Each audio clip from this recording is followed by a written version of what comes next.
چی با موقع بسواد شده رفتیم خشی خوندن نداریم هرچند که کوشش نکنی که آدم‌ها در یگان چیز نشان ندی سرانا قینایی نمیخونن желание ندارن گرنی قینایی باور کنی هم خسترات میکنی ویدیو میکنی میپرتای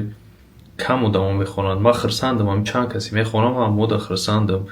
نه که میبینم تاجیکای خودمون که در عذابن در دیگه دولت‌ها در روسیه در دیگه جا در عذابن مثال و اصلا در همین روسیه که میگن همین زبان انگلیسی را یاد بگیریم وقتی که میدروی درس میدی به سو میگو بدرو بخون نمیخونن یگان تش نمیدونن موجود بیت نمیدونم کراچی تنبلن یا که میگن که وقت نداریم کارامون بسیاره دوستی عزیز اگر که تو желание می‌داشتی وقت نمیافتی میخوندی باورم که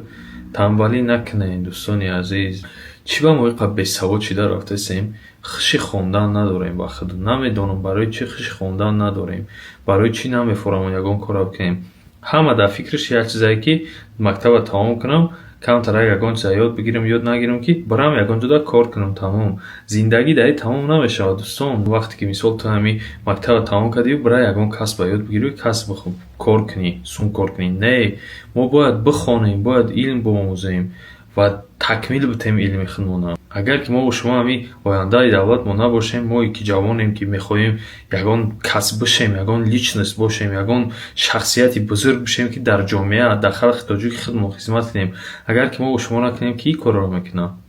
یگان کسا میکنه برای ما دوستان درس بخونین پیامبر خود محمد صلی الله علیه و آله گفته که از گهواره تا قبر علم وجود نه که ما چی ما یگان میدان نه از گهواره نه از تا قبر یگان میده علم نمیجویم ما کم تر گمی یگان چیز یاد میگیریم میگیم بس علم اول داره و آخر نداره دوستان بخونین یگان چیز یاد بگیرین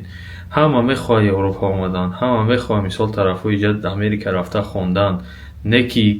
نه همه تیاره که هم نرخ همون چیزا بته نرخ گفتم ما سومش در نظر ندارم نرخ گفته ما وقت علم یگان تحصیل کردن یگان وقتی چون صرف کردن که یگان چیزا بیاموزن یا که یگان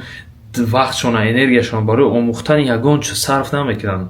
پروست تیارن که یگان سوم بتن که کارشون بکنن نه که خیلی نمیشه و درس بخونه یگان چیز یاد بگیریم بعد به مقصدهای بزرگتون میرسیم پروست تا یگان چیز هوا برای ما نمیرزه